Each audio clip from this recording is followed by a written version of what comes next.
tumatakbo tulad ng usa, at ako ang itinalaga ng aking amang si Jacob sa lahat ng pagpahatid ng mensahe.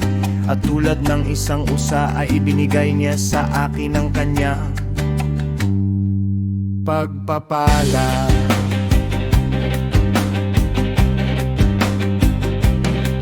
Sapagkat kung paanong alam ng magpapalayo ang bangang gagawin, kung gaano ang lalaman nito, at naghahanda ng putik ayon dito, gayon din naman nilalang ng alahayang katawan, ayon sa wangis ng Espiritu at ayon sa kakayahan ng katawan ay itinatanim niya ang Espiritu. At ang isa'y hindi nagkukulang sa isa, kahit ikatlong bahagi ng isang hibla, sapagkat sa pamamagitan ng timbang, sukat at panuntunan nilikha ang lahat ng nilalang. At kung paanong nalaman ng magpapalayo ang gamit ng bawat sisidlan, kung para saan ito nababagay, gayon din nalalaman ng alahayaang katawan, kung hanggang kailan ito mamamalagi sa kabutihan, at kung kailan magsisimula sa kasamaan.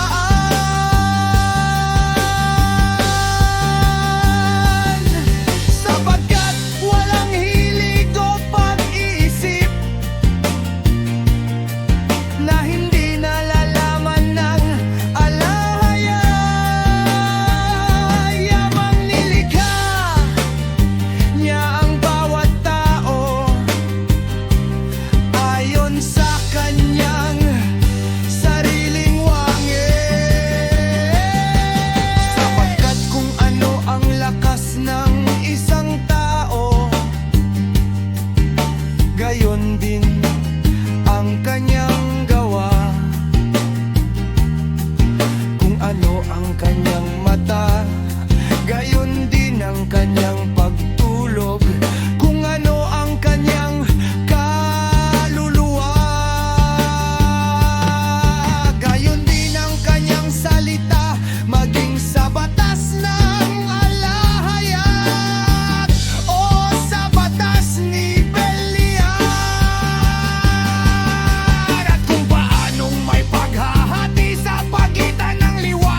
Gawin ninyo ang lahat ng inyong mga gawa ng maayos at may mabuting layunin sa takot sa alahayan. At huwag kayong gumawa ng alamang bagay niyang walang ayon sa pag-uutos o wala sa tagdang panahon.